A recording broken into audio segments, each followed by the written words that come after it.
Good morning class. Today's next question, chapter number 2, exercise question.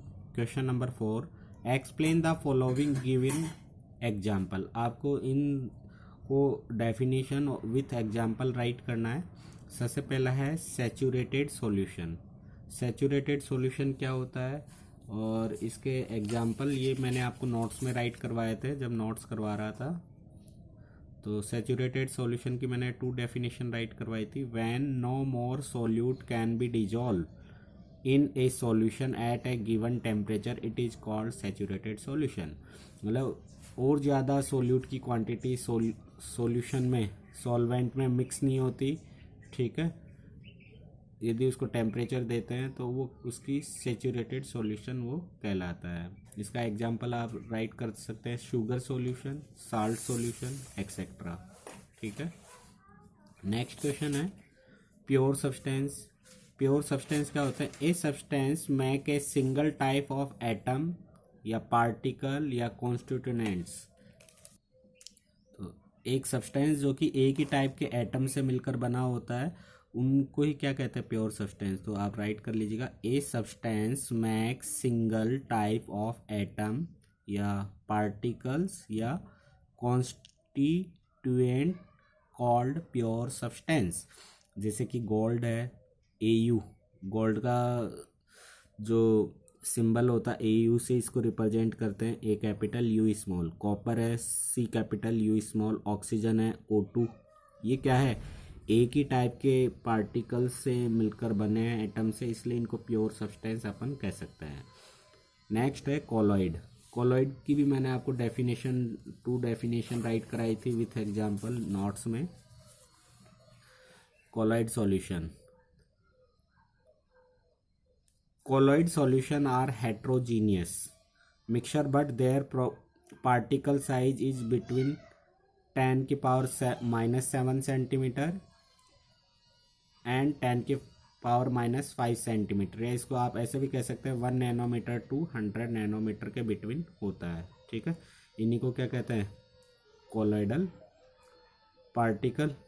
ठीक है. और इसके एग्जाम्पल मैंने आपको राइट कराए थे, जैसे कि ब्लड है, ब्लड का भी क्या है? एक कोलॉइडल सॉल्यूशन है. मिल्क है, राइटिंग इंक है, जेली है, गम सॉल्यूशन है, सॉप सॉल्यूशन है, मिस्ट या फोग है. ये इसके क्या हैं? एग्जाम्पल हैं. तो ये नोट्स में मैंने आपको राइट करवा दिया था. तो कोलॉइडल सॉल्यूशन की डेफिनेशन और विथ एग्जाम्पल आपको राइट कर लेना है. नेक्स्ट है डी सस्पेंशन. जो सस्पेंशन पार्टिकल है ये भी आपको मैंने नोट्स में डेफिनेशन राइट करवाई थी आपको.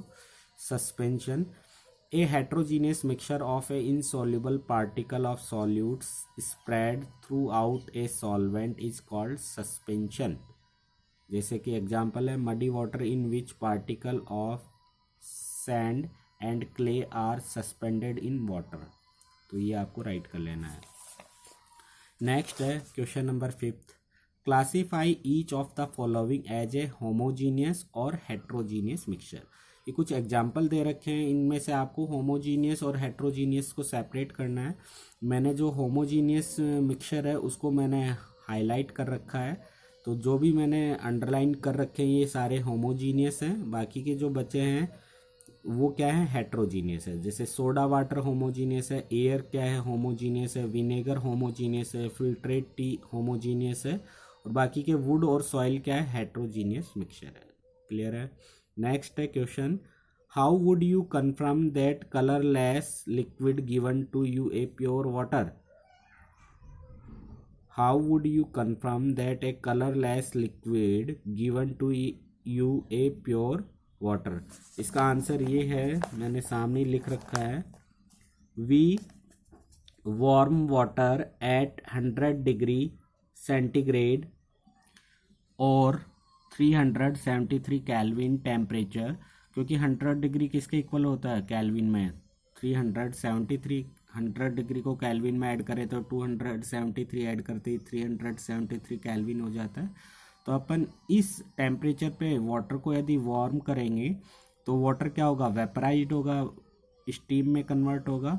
और उस स्टीम को यदि आप क्या कर लेते हैं? अदर यूटेंसिल्स में यदि कोल्ड कर लेते हैं, ठंडा कर लेते हैं, तो वो फिर प्योर वाटर में कन्वर्ट हो जाता है, कलरलेस वाटर में। तो we warm water at 100 degree centigrade और 373 kelvin temperature, so water become vaporised. This temperature and vapour या steam cold another container, then we receive pure colourless water. तो ये एक मेथड है एवोपरेशन, जिसके थ्रू क्या कर सकते हैं आप, प्योर वाटर आपको मिल सकता है जो कि कलरलेस होगा और प्योर होगा। यदि इम्प्योर, उसमें कुछ इम्प्योरिटी वगैरह मिक्सड हैं, तो आप उसको वार्म करके भी क्या ले सकते हैं, प्योर वाटर ले सकते हैं। तो आप राइट कर लीजिएगा, क्वेश्चन नंबर 6 का आंसर है। क्वेश्चन नंबर 7 है, विच of the following material fall in the category of pure substance. आपको प्योर सब्सटेंस क्या करना है, सेपरेट करना है। जैसे आइस है, ये भी प्योर है, मैंने जहाँ पे भी पी लगा रखा है ये प्योर है, बाकी के सारे इम्प्योर है, ठीक है। तो आइस प्योर है, आयरन प्योर है, हाइड्रोक्लोरिक एसिड प्योर है, कैल्शियम ऑक्साइड प्योर है, मरकरी प्योर है, और बाकी के इम्प्योर है। नेक्स्ट है question number 8, identify the solution among the following mixture. आपको इनमें से मिक्सचर या सॉल्यूशन को सेपरेट करना है। सी वाटर है, ठीक है, ये मिक्सचर है, कहने का मीन्स ये मिक्सचर है जो कि लिक्विड में मिक्स्ड है। तो सी वाटर में काफ़ी क्या है, मिनरल्स वगैरह मिक्स्ड होते हैं जो कि वाटर में मिक्स्ड होते हैं, इसलिए ये क्या है, मिक्सचर आर सॉल्यूशन। एयर भी है, गैसेस भी क्या होती हैं, लिक्विड में मिक्स्ड होती है, नाइट्रोजन, ऑक्सीजन वगैरह। तो ये भी क्या है, एक ऐसा मिक्सचर है जो कि सॉल्यूशन है। सोडा वाटर है, इसमें भी काफ़ी सारी गैसेज क्या होती, मिक्स होती। कोल क्या है, ये मिक्सचर नहीं है। सॉइल मिक्सचर है, लेकिन ये क्या नहीं है, मिक्स्ड, वाटर में मिक्स्ड नहीं होती है। तो ये आप राइट कर लीजिएगा। Question number 9, which of the following will show Tyndall effect. आपको बताना है कि टिंडल इफेक्ट कौन शो करते हैं, जो हेट्रोजीनियस मिक्सचर है या कोलोइडल मिक्सचर ही क्या करते हैं, टिंडल इफेक्ट को शो करते हैं। तो मिल्क एक क्या है, कोलोइडल सॉल्यूशन है, तो ये टिंडल इफेक्ट को शो करेगा। साल्ट सॉल्यूशन ये क्या नहीं है, साल्ट सॉल्यूशन तो होमोजीनियस है, ये नहीं करेगा शो। कॉपर सल्फेट सॉल्यूशन ये भी नहीं करेगा, ये पूरी तरह से डिजोल्व रहता है। स्टार्च सॉल्यूशन ये क्या करेगा, टिंडल इफेक्ट को शो करेगा। नेक्स्ट है question number 10, classify the following into element, compound and mixture. आपको नीचे कुछ एग्जांपल दे रखे हैं, इनमें से एलिमेंट्स को अलग करना है, कंपाउंड्स को अलग करना है, मिक्सचर को अलग करना है। तो एलिमेंट के लिए मैंने ई लगाया, कंपाउंड्स के लिए मैंने सी यूज किया है, मिक्सचर के लिए एम यूज करा है। तो सोडियम एक एलिमेंट है, सॉइल एक मिक्सचर है, शुगर सॉल्यूशन एक मिक्सचर है, सिल्वर एक एलिमेंट है, कैल्शियम कार्बोनेट एक कंपाउंड है, टिन ये क्या है, एक एलिमेंट है, सिलिकॉन भी एक एलिमेंट है। ऐसे ही एच है, कोल ये भी एक मिक्सचर है, एयर भी एक मिक्सचर है, सॉप भी एक मिक्सचर है, मीथेन भी एक क्या है, कंपाउंड है, कार्बन डाइऑक्साइड भी एक कंपाउंड है, ब्लड एक मिक्सचर है। तो ऐसे करके आपको राइट कर लेना है, मिक्सचर के अलग, कंपाउंड अलग और एलिमेंट्स अलग। लास्ट क्वेश्चन है इस चैप्टर का, question number 11, which of the following are chemical change. आपको केमिकल चेंज सेपरेट करना है। केमिकल चेंज के लिए मैंने सी राइट कर दिया है। ग्रोथ ऑफ प्लांट ये भी केमिकल चेंज है, इसको आप रिवर्स नहीं कर सकते। रस्टिंग ऑफ आयरन ये भी एक केमिकल चेंज है, इसको रिएक्टेंट से प्रोडक्ट में कन्वर्ट होने के बाद में इसको रिवर्स करना इम्पॉसिबल है। Mixing of iron, filling and sand ये क्या है, फिजिकल चेंज है। कुकिंग ऑफ फूड ये क्या है, केमिकल चेंज है। डाइजेशन ऑफ फूड ये भी केमिकल चेंज है। फ्रीजिंग ऑफ वाटर ये फिजिकल चेंज है, ठीक है। बर्निंग ऑफ कैंडल, इसमें विक और कर लेना, क्योंकि कैंडल एक ऐसी चीज़ है जिसमें दोनों चेंज एक साथ होते हैं, फिजिकल और केमिकल। जब वैक्स मेल्ट होता है, वैक्स के केस में तो क्या होता है, वैक्स हीट लेते ही क्या हो जाता है, मेल्ट हो जाता है, कूल होने के बाद में फिर हार्ड हो जाता है, तो उसमें तो फिजिकल होता है। और जो कैंडल का विक होता है, थ्रेड होता है, धागा होता है, उसमें केमिकल चेंज होता है, वो कार्बन में कन्वर्ट हो जाता है बर्न होने के बाद में।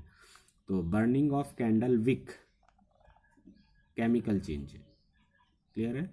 नेक्स्ट वीडियो क्लास में अपन चैप्टर नंबर 3 देखेंगे, एटम एंड मॉलिक्यूल्स के बारे में स्टडी करेंगे। इन क्वेश्चंस को आपको साइंस के रिकॉर्ड में राइट कर लेना है।